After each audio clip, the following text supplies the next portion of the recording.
Remember when American liberals were protesting ICE deportations and destroying their own city in LA, California specifically, and nothing came of it? If anything, deportations ramped up and gave them more of a reason to deport people. Yeah, you remember that? Now, take that context and let's move over to Mexico. Guess what?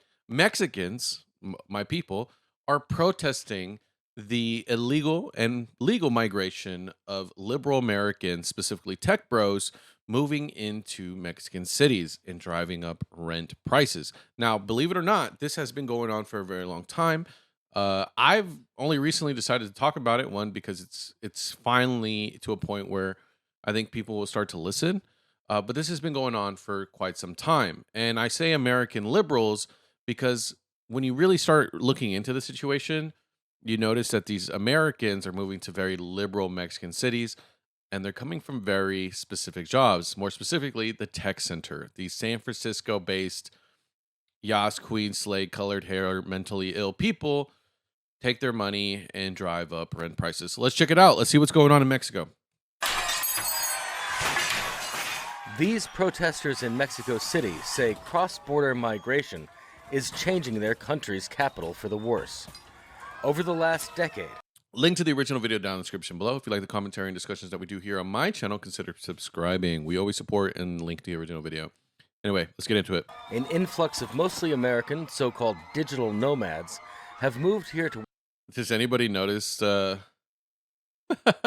work remotely and also enjoy a cheaper cost of living.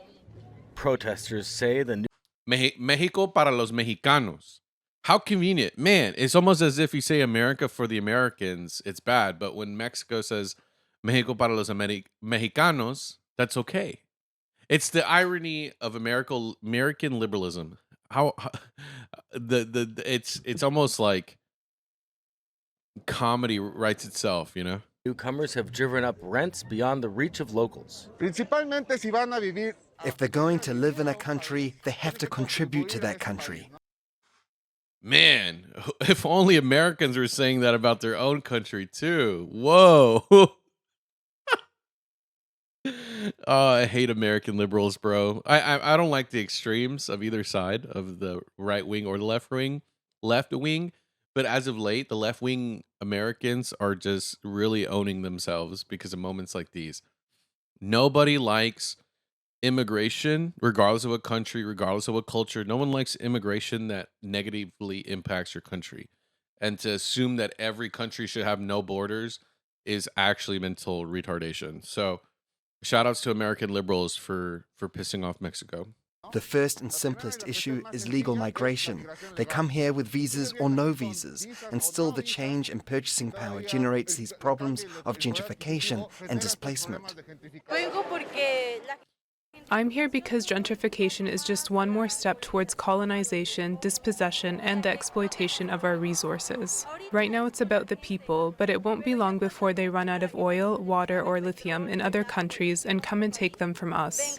Which is true that this is happening. If you look at, now I wouldn't say about the resources, but Mexico has a very, the people are very scared of that.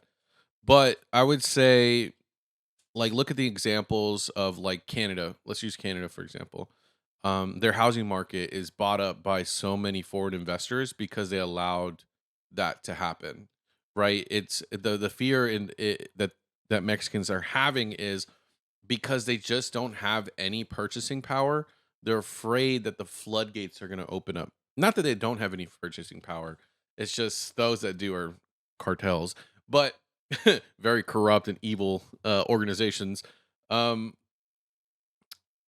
terrorist groups. But the average Mexican doesn't have the ability. They have no way of competing with just the American dollar. So anyone, if they open the floodgates, then they're cooked. Their country will be colonized by everyone else. Look at what happened to Canada, right?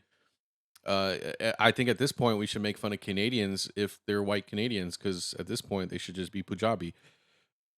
Canada was actually never a white country, believe it or not, or French. You know what? We should make fun of French Canadians and say that you're actually not French nor are you Canadian. Um, I know I'm just rage baiting a little bit, but the real issue is this: like purchasing power it has a very dangerous effect in countries that don't have any. Many Americans in Mexico are able to still receive high salaries in dollars from U.S. companies by working on laptops from their apartments. And a lot of these companies, believe it or not, are like your Twitches, your Facebooks, your San Francisco based colored hair companies. And when they say high salaries, they don't mean like $50,000, $60,000 a year. No, they're talking about people with $200,000, $300,000 salaries, $100,000 salaries coming to Mexico to live super like millionaires, basically. And because you have so many of those people, it's it's destroying the local economy. Even street vendors are having to like that sell like just taco that like 4 or 5 years ago we're selling tacos for like I don't know $2 for like five or whatever. Now we're selling them for like 10, 15 because they have money like that. It's destroying the local economies. And believe it or not, as somebody who has experience in this and understands who's had professional experience in understanding gentrification, okay? I'm never going to say what I did, but I just understand that I know what gentrification is and how it negatively impacts people. I know, trust me, bro. The swords, trust me, bro. Just understand. A lot of the biggest proponents, the biggest contributors to gentrification, typically are American liberals. Not because they do it on purpose, but because they can never see themselves doing anything wrong. And so when a community starts getting gentrified, that's why you start seeing all these hipster coffee shops and all this crap. Because they just keep doubling down and they never know that they could do anything wrong, or they never see themselves as the bad guys. So they just destroy the community.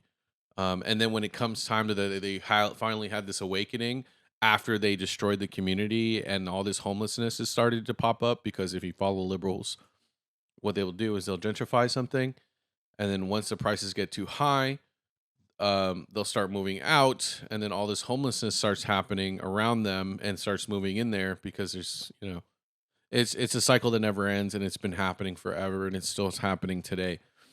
Um, but yeah, that's the irony of this. It's the people you think that claim, or the people that claim the moral superiority are the ones contributing the most harm because they can never see themselves as the bad guy.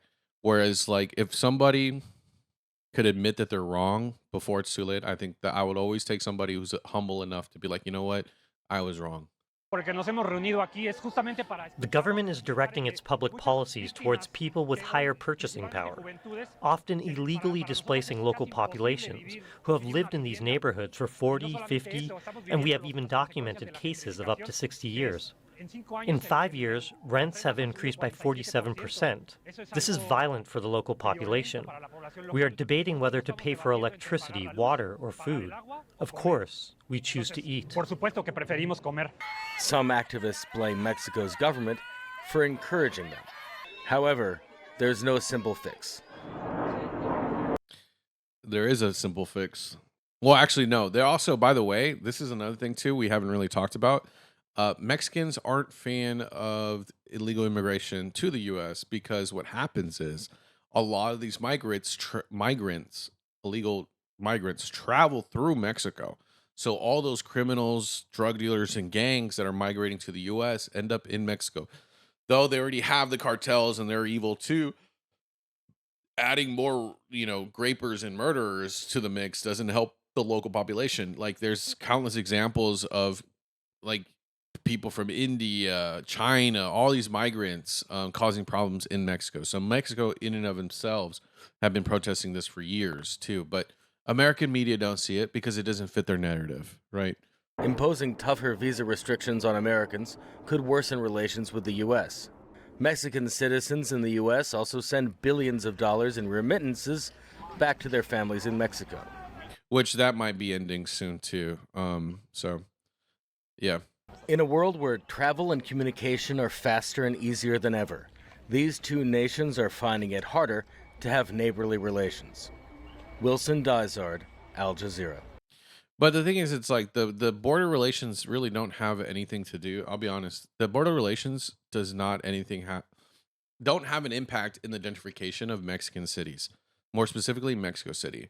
Um, I think that's a yes, it can affect American relations, but American relations don't really care at this point, right? Because if you look at there Americans we're more interested in deporting and securing the border. We secured the border, now they're deporting. So it's like, if anything, this gentrification issue would actually benefit the U.S. because it allows Mexico to take more proactive actions in their immigration policies, right? So I don't think that's a good comparison.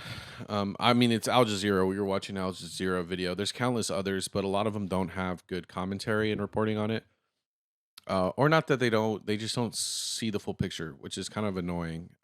Because American media or in media in general just don't understand the dynamics of Mexico at all.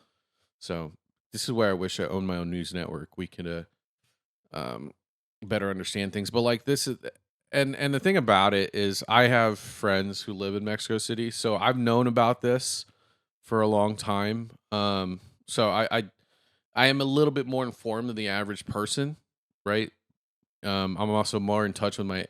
I'm not a no sabo Mexican like those Californians who don't know how to speak Spanish, but they're over here protesting for Venezuelans. So, but the thing is, it's like, yes, look, if you can't tell, Mexico City is a very liberal city, and the people gentrifying them are American liberals, and I think that's the biggest takeaway you need to take here. And yes, they're destroying shit, but 9 times out of 10, those are probably American businesses.